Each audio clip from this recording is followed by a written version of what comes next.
नमस्कार मित्रों, आप सभी का धर्म ज्योत यूट्यूब चैनल पे एक बार फिर से स्वागत है। हमारी चैनल से जुड़े रहने के लिए आप सभी का बहुत बहुत धन्यवाद। कुंभ मेला 2025 महिला नागा साधु के रहस्य। मित्रों, महिला नागा साधु किस्मत वालों को ही होते हैं दर्शन।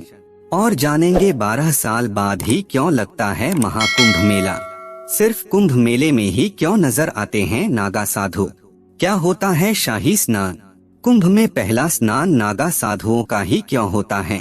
महाकुंभ मेला हिंदुओं के लिए एक पवित्र तीर्थ है जो हर 12 साल में एक विशेष स्थान पर आयोजित होता है। साथ ही यह भारत वासियों की आस्था का प्रतीक भी है। इस भव्य मेले का मुख्य आकर्षण शाही स्नान माना जाता है। प्रयागराज में यह महाकुंभ मेला 13 जनवरी 2025 से शुरू होगा।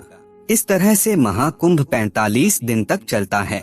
इस खास दिन लाखों साधु संत और श्रद्धालु पवित्र नदियों में स्नान करते हैं। मान्यता के अनुसार कुंभ मेले में स्नान करने से सभी पापों का नाश हो जाता है और मोक्ष की प्राप्ति होती है। नागा साधुओं के बारे में तो आप सभी जानते ही होंगे, लेकिन जब नागा साधुओं की बात आती है तो लोगों के मन में नग्न और भस्म से लदे व्यक्ति की छवि बनती है। ऐसा इसलिए क्योंकि वे नग्न रहते हैं। लेकिन क्या आप जानते हैं कि नागा साधु सिर्फ पुरुष ही नहीं बल्कि महिलाएं भी होती हैं। कुंभ मेला भारत का सबसे प्राचीन और महत्वपूर्ण धार्मिक आयोजन में से एक है। इसका उल्लेख कई पौराणिक और ऐतिहासिक ग्रंथों में भी मिलता है। ऐसी मान्यता है कि इसका इतिहास कम से कम 850 वर्ष से भी अधिक पुराना है। बता दें कि कुंभ मेला भारतीय संस्कृति का अद्वितीय प्रतीक भी है। ये अध्यात्म, इतिहास और आस्था को एक साथ जोड़ता है। नमस्कार मित्रों, स्वागत है सनातन ज्ञान कथा चैनल की एक नई जानकारी में। आप हमारे चैनल पर पहली बार आए हैं तो चैनल को सब्सक्राइब जरूर कीजिएगा। नोटिफिकेशन पाने के लिए बेल आइकन को ऑन जरूर कीजिएगा। आइए बात करते हैं कि यह भव्य महाकुंभ मेला कब और कैसे शुरू हुआ। दोस्तों, कुंभ के संबंध में कई किंवदंतियां प्रचलित है। इसमें से एक कथा इस प्रकार है। मित्रों, पौराणिक कथाओं के अनुसार एक बार इंद्र देवता ने महर्षि दुर्वासा को रास्ते में भेंट होने पर जब प्रणाम किया तो दुर्वासा जी ने प्रसन्न होकर उन्हें अपनी माला दी, किंतु इंद्र ने उस माला का आदर न किया। इस पर दुर्वासा जी ने कुपित होकर इंद्र को श्रीविहीन होने का शाप दिया। इस घटना के बाद इंद्र घबराए हुए ब्रह्मा जी के पास गए। ब्रह्मा जी ने इंद्र को लेकर भगवान विष्णु के पास गए और उनसे इंद्र की रक्षा करने की प्रार्थना की। भगवान ने कहा कि इस समय असुरों का आतंक है, अतः तुम उनसे संधि कर लो और देवता और असुर दोनों मिलकर समुद्र मंथन कर अमृत निकालो। भगवान ने बोला, जब अमृत निकलेगा तो हम तुम लोगों को अमृत बांट देंगे और असुरों को केवल धर्म ही हाथ मिलेगा।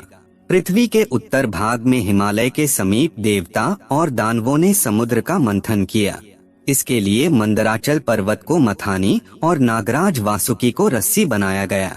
बहुत संघर्ष करने के बाद समुद्र मंथन के दौरान अनेक अद्भुत चीजें उत्पन्न हुई, जैसे हलाहल विष, कामधेनु गाय, कल्प वृक्ष, लक्ष्मी देवी और अंत में अमृत।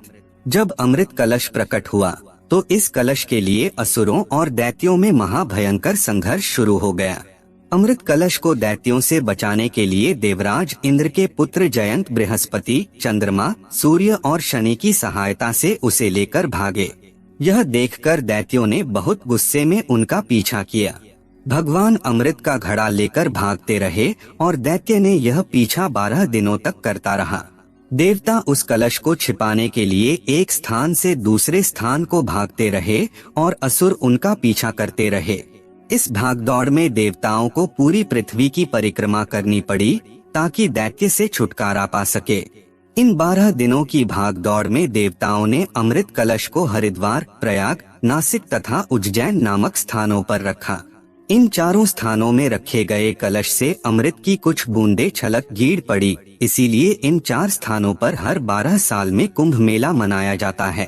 अंत में युद्ध को शांत करने के लिए समझौता हुआ और भगवान विष्णु ने मोहिनी रूप धारण कर दैत्यों को भरमाए रखा और अमृत को इस प्रकार बांटा कि दैत्यों का नंबर आने तक कलश रिक्त हो गया। और ऐसे में दैत्यों को अमृत का एक भी बूंद हाथ नहीं लगा।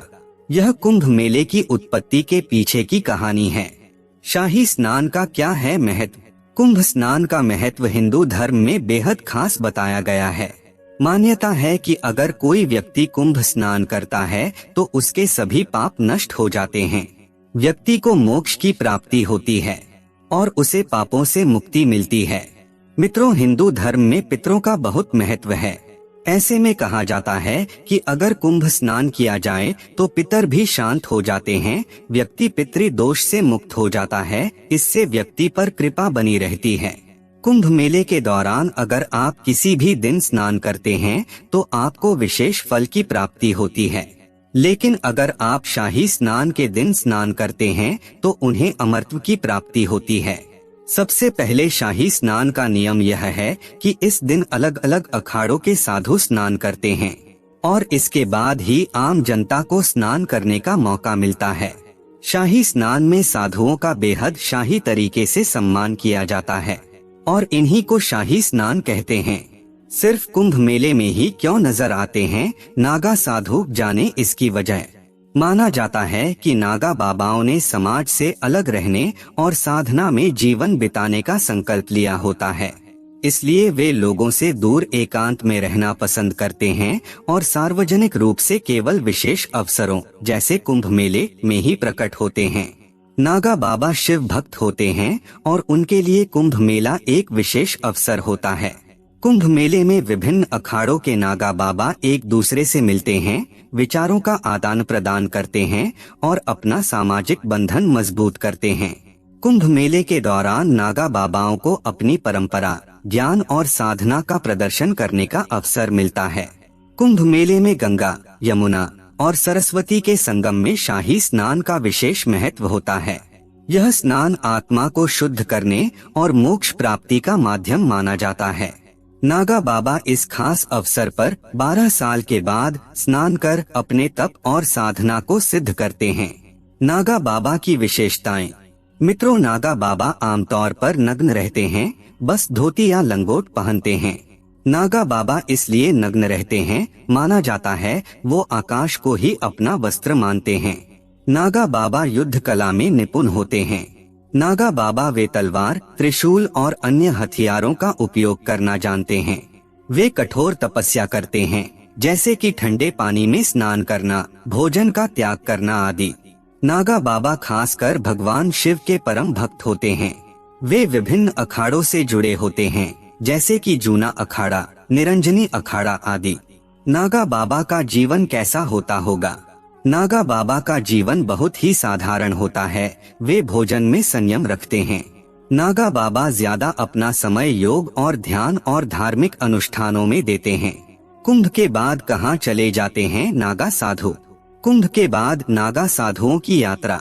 वे कुंभ मेले के बाद इसलिए भी नजर नहीं आते क्योंकि वे आम तौर पर जंगलों या पहाड़ों में रहते हैं। कुंभ मेले के ज्यादातर नागा साधु हिमालय की गुफाओं में चले जाते हैं, जहां वे कठोर तप करते हैं। इस दौरान वे सिर्फ फल और पानी पर ही जीवन व्यतीत करते हैं।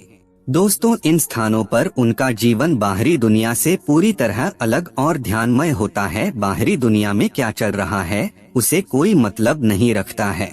कई नागा साधुओं को खुले वातावरण में रहना पसंद होता है, इसलिए वे कुंभ के बाद तीर्थ स्थलों की यात्रा पर निकल जाते हैं। वे गंगा, यमुना और अन्य पवित्र नदियों के किनारे तपस्या करते हैं। इस दौरान वे लोगों को धर्म, अध्यात्म और नैतिक मूल्यों की शिक्षा देते हैं। मित्रों, नागा साधुओं का सांसारिक सुख से कोई लेना देना नहीं होता है। नागा बाबा का जीवन वैराग्य, तप, त्याग और आध्यात्मिक अनुशासन पर आधारित है। कुंभ मेला में अपने आध्यात्मिक अनुभवों को साझा करते हैं।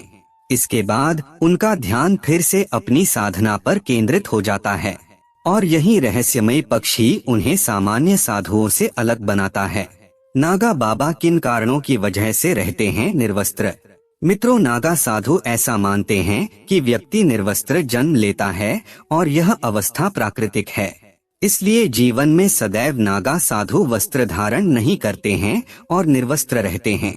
और किसी इंसान को नागा साधु बनने के लिए 12 साल का समय लगता है। नागा पंथ में शामिल होने के लिए इंसान को नागा साधु के बारे में महत्वपूर्ण बातों की जानकारी होना बेहद आवश्यक होता है। कुंभ में अंतिम प्रण लेने के बाद लंगोट का त्याग कर दिया जाता है, जिसके बाद वे जीवन में सदैव निर्वस्त्र रहते हैं। नागा साधु बाबा कभी भी वस्त्र धारण नहीं करते हैं। वे अपने शरीर पर भस्म लगाकर रहते हैं। ठंड में भी वे वस्त्र धारण नहीं करते हैं। वे लोग स्वयं को भगवान का दूत मानते हैं और भगवान का ध्यान करते हैं। मान्यताओं के अनुसार नागा साधु दिन में एक बार ही भोजन करते हैं और वे भोजन भी भिक्षा मांगकर करते हैं। अगर उन्हें किसी दिन 7 घरों में नहीं मिलती है तो उन्हें भूखा ही रहना पड़ता है। महिला नागा साधु कैसे बनती हैं? क्या है इनका इतिहास? महिला नागा साधु का सारा जीवन भगवान के लिए होता है। महिला नागा साध्वी बनने के लिए पहले उन्हें 6 से 12 वर्ष तक ब्रह्मचर्य का पालन करना होता है। जो इसमें सफलता पाता है वही नागा साधु बनने के काबिल होता है। महिला नागा साधुओं को भी सांसारिक जीवन त्यागना होता है। अग्नि के सामने बैठकर कठिन तपस्या करनी होती है। महिलाएं नागा साधु के बारे में ऐसा कहा जाता है कि उन्हें खुद का ही पिंडदान करना होता है। सांसारिक जीवन से पूरी तरह रिश्ता तोड़ने के लिए महिला नागा साधु जीते जी अपना पिंडदान तक करती हैं, अपना सिर मुंडवाती हैं। तब जाकर गुरु इन्हें नागा साधु बनने की दीक्षा देते हैं। महिला नागा साधु सामान्य दुनिया से दूर जंगलों, गुफाओं, पहाड़ों में रहते हैं और भगवान की भक्ति करती हैं। वे केवल कुंभ जैसे खास मौकों पर ही दुनिया के सामने आती हैं। इन अखाड़ों में पुरुष नागा साधु की तरह महिला नागा साधु भी होती हैं। महिला नागा साधुओं का जीवन बेहद रहस्यमयी और कठिन होता है। इन्हें कई साल तक कठिन तप करना होता है। ब्रह्मचर्य का पालन करते हुए मुश्किल जीवन जीना पड़ता है। महिला नागा साध्वी को अक्सर कुंभ मेला के स्नान या अन्य किसी ऐसे ही खास अवसरों पर ही देखा जा सकता है। इनकी रहस्यमयी जिंदगी की वजह से अक्सर लोगों को इनके बारे में ज्यादा जानकारी नहीं होती, लेकिन जितना कम जानकारी इनके बारे में होती है, लोग उतना ही इनके बारे में जानने को उत्सुक रहते हैं। महिला नागा साधु साध्वी को अक्सर कुंभ स्नान या अन्य किसी ऐसे ही खास अवसरों पर ही देखा जा सकता है। इसके बाद इनकी दुनिया एकदम अलग हो जाती है। इनकी इस रहस्यमयी जिंदगी की वजह से ही अक्सर लोगों को इनके बारे में ज्यादा जानकारी नहीं होती। महिला नागा साधुओं का जीवन इतना सरल नहीं होता है। अब ऐसे में यह प्रश्न आता है कि क्या महिला नागा साधु पुरुष नागा साधु की तरह नग्न रहती हैं? महिला नागा साधु को सिर्फ गेरुए रंग का बिना सिला वस्त्र पहनने की इजाजत होती है, लेकिन महिला नागा साधु अगर चाहें तो निर्वस्त्र रह सकती हैं।